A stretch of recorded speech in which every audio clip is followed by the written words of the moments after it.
जय हिंद। देखिए, जब से ट्रम्प राष्ट्रपति बना अमेरिका का, पूरी दुनिया में तबाही मचा के रख रहा है वहाँ पे। यहाँ से अभी उसने ट्रेड वॉर स्टार्ट कर दिया, पूरी दुनिया पे टैक्स इम्पोज करते जा रहा है। इस टैक्स का उसने चाइना को ध्यान में रखते हुए पूरी दुनिया पे रेसिप्रोकल टैक्स लगाया है, और एक साथ अमेरिका पूरी दुनिया से दुश्मनी ले रहा है।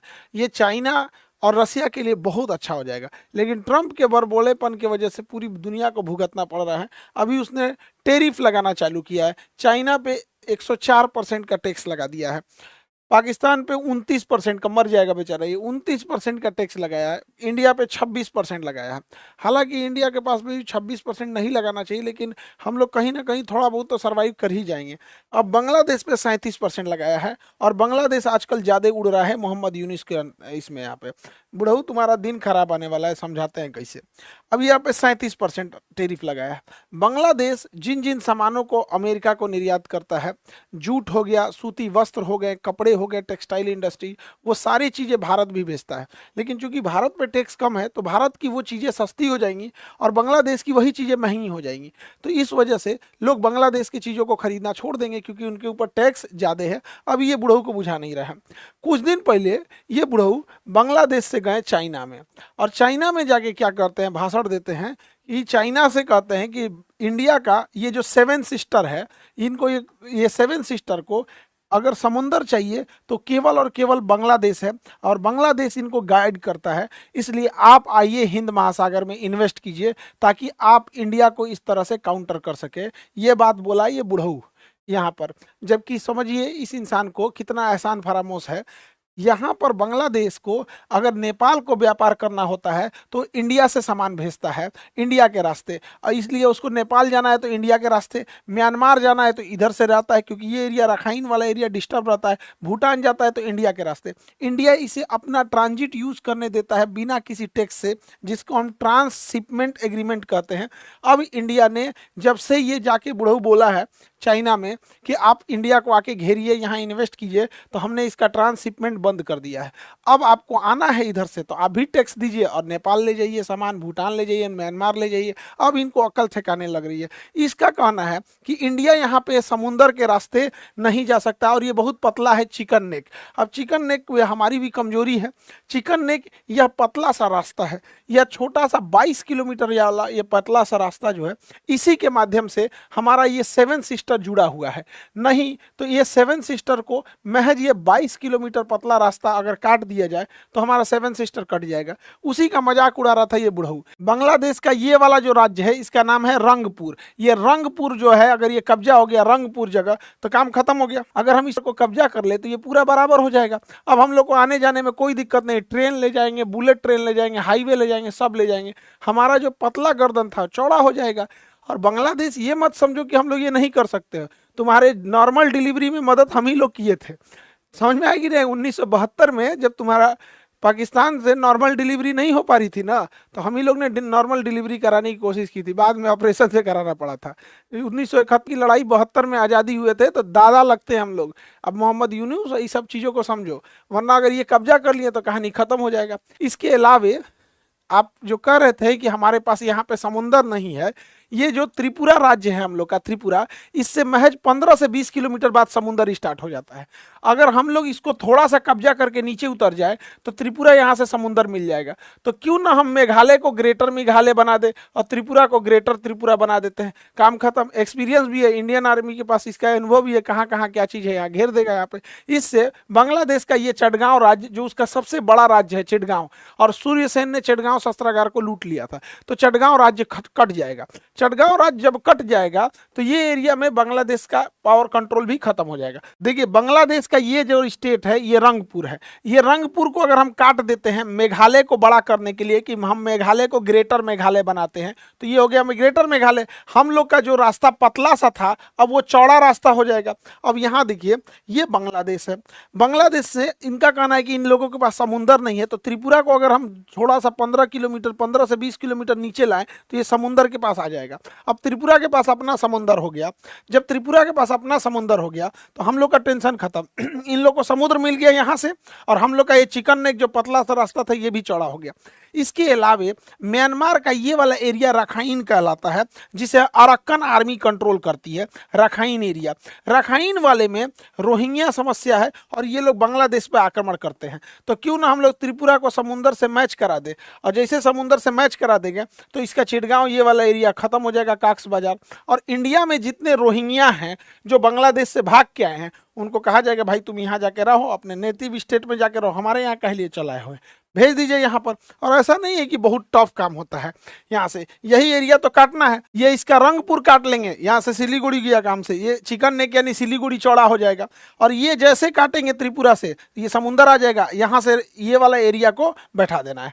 म्यांमार में इधर से हमेशा से इंसर्जेंसी होती है, चीन स्टेट। म्यांमार का चीन स्टेट पे भी चर्चा करते हैं। उससे पहले समझिए कैसे इजराइल ने ये काम जस्ट 2 महीना पहले किया है। यहाँ पर सीरिया में बशर अल असद के सरकार के खिलाफ यहाँ की जनता ने गृह युद्ध करके इसे भगा दिया।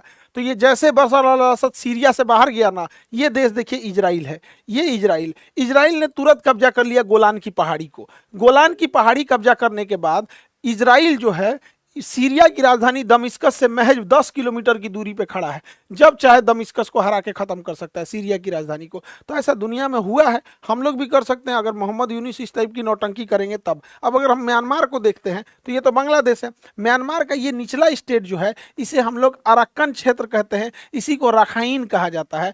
अराक्कन या रखाइन, यहाँ पर रोहिंग्या समस्या है। म्यांमार की जो आर्मी है जिसे हम जुंटा कहते हैं, म्यांमार की आर्मी जुंटा इसे कंट्रोल नहीं कर पाती है। और ये म्यांमार की आर्मी जुंटा से भी लड़ते हैं और ये बांग्लादेश से भी लड़ते हैं। इन्हीं को कहा जाएगा कि भाई तुम इसको भी कब्जा कर लो, इसको कब्जा करके भारत मदद करके दे दे भैया, यहाँ ले आके बसा दे इन लोग को, रोहिंग्या सबको। जबकि म्यांमार का ये चीन स्टेट कहलाता है, चीन। यहाँ पे क्रिश्चियंस ज़्यादा हैं। इनका कहना है कि हम म्यांमार में नहीं रहना चाहते हैं, हमें मिजोरम में मिला लिया जाए। हमें किस में मिला ले? मिजोरम में। तो इसे भैया मिजोरम में मिला लेने और अच्छा ही ये मिला ले, तो नहीं तो म्यांमार को कंट्रोल करना बहुत ज़रूरी है, क्योंकि म्यांमार चाइना की गोद में जाके बैठते जा रहा है। अगर आप नक्शा में देखेंगे तो चाइना को यहाँ से घूम के जो आना पड़ता है ना, ये मलक्का स्टेट से, तो यहाँ हमारा अंडमान निकोबार इसे चोक कर सकते हैं, और इसका रास्ता भी बड़ा लंबा पड़ता है। इसलिए चाइना ने यहाँ से यहाँ एक सड़क बनाया, नाम रखा China Myanmar economic corridor, China Myanmar economic corridor. और यहाँ पर उसने एक बंदरगाह भी बनाया जिसका नाम है चौकसू नेवल बेस। चौकसू नेवल बेस पे यहाँ इसने अपनी नौसेना रखा है। अब सोचिए, भारत के लोग जरा ये सोच के देखिए कि हमारे सिधाने आकर चाइना, हमारे सिधाने बंगाल की खाड़ी में आकर अपनी नौसेना बना लिया, और हम लोग हाथ पे हाथ रखे हैं। तो इसका कुछ ना कुछ खामियाजा तो म्यांमार को भुगतना चाहिए ना, लेकिन हम लोग कुछ नहीं कर रहे हैं। तो ऐसा नहीं है कि हम यहाँ से नहीं ले जा सकते। अगर प्रेम से मान रहे हैं तो ठीक है, नहीं तो इसका चीन स्टेट यहाँ मिला लिया जाता है। प्रेम से मानते हैं तो भी अच्छी चीज़ है। कैसे? हम लोग को यहाँ से अपने गुवाहाटी के पास से या असम से एक सड़क म्यांमार और थाईलैंड होते हुए मलेशिया के रास्ते सिंगापुर अगर एक सड़क चली जाती है, इससे एकमात्र इस सड़क से पूरे नॉर्थ ईस्ट का डेवलपमेंट हो जाएगा। एज हम लोग हिंदुस्तानी लोग अपने आप से पूछ के देखिए, क्या हम लोगों ने ये पूर्वोत्तर राज्यों के साथ सौतेला व्यवहार नहीं किया है? कोई डेवलपमेंट का नाम नहीं वहाँ, ना कोई पॉलिटिकल वहाँ पे कोई फोकस है, ना कोई डेवलपमेंट का ज़्यादा फोकस है। उनके साथ भेदभाव किए हैं। इससे फ़ायदा क्या हो सकता है? देखिए, अगर हम यहाँ से सड़क ले जाते हैं और सिंगापुर तक, तो सिंगापुर हाईली डेवलपमेंट है और वहाँ एग्रीकल्चर प्रोडक्ट नहीं होते। अगर ऐसा हम कर देते हैं तो ये एरिया अगर देखेंगे, यहाँ बिहार है, झारखंड है, बंगाल है, ये कंप्लीट एरिया के लोग अपने सामान को ट्रक से यहाँ सिंगापुर तक पहुँचा सकते हैं, म्यांमार तक पहुँचा सकते हैं। ऐसा नहीं कि ये सड़क बन नहीं सकती है, बहुत बड़ा चीज़ नहीं है। आखिर यहाँ से कन्याकुमारी तक तो सड़क ही है। तो बस यही अंतर है ना कि आपको ये अपने देश में दिख रहा है, तो कौन सा ज़्यादा जाता है यहाँ पे? बढ़िया से इलाज करके सबका हो सकता है। आई थिंक ये करना चाहिए, मोदी जी को भी इस पे सोचना चाहिए कि हमारे यहाँ एग्रीकल्चर, नए रोजगार कहाँ से आएगा?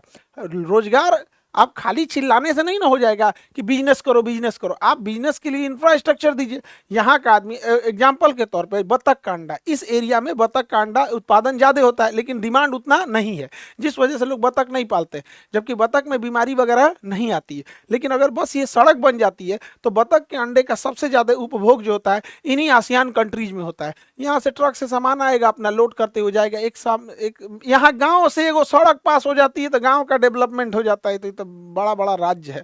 आई होप आपको ये टॉपिक समझ में आया होगा। इसमें आप लोग को सड़क बनना चाहिए मेरे ख्याल से तो वहाँ पे सिंगापुर तक। बाकी अभी पॉकेट जीके का बैच 15 तारीख को और केमिस्ट्री और वर्ल्ड मैप 10 तारीख से बैच स्टार्ट हो रहा है और बीपीएससी का फाउंडेशन क्लास भी स्टार्ट होगा। आई होप आप इस टॉपिक को समझ गए होंगे। नॉर्थ ईस्टर्न स्टेट वाले आप लोगों को बहुत ज़्यादा इंतजार करना पड़ा। अब 11 अप्रैल को 2 बजे हम गुवाहाटी आते हैं और आप लोगों से मिलेंगे, आसाम वाले लोग और आसपास के जो भी है लोग। हम लोग वहाँ नीट जेई और आसाम के लिए एपीएससी यूपीएससी की चर्चा करेंगे। 11 अप्रैल 2 बजे श्रीमंता शंकर देवा कला क्षेत्र वहाँ गुवाहाटी में जगह है, यहाँ पर हम लोग 2 बजे आप लोगों से मिलेंगे और फिर ढेर सारी चर्चा करेंगे। वहाँ पे भी जैसे जैसे हो सके, जैसे बाकी स्टेट में हुआ एजुकेशन को एकदम एफोर्डेबल बनाना हुआ या फिर आप लोग के हिसाब से उस चीज़ों को सिलेबस को ड्राइंग करना पड़ा जिससे कि आप लोगों तक पहुँच आसान हो सके। तो मिलते हैं हम लोग गुवाहाटी में। जय हिंद।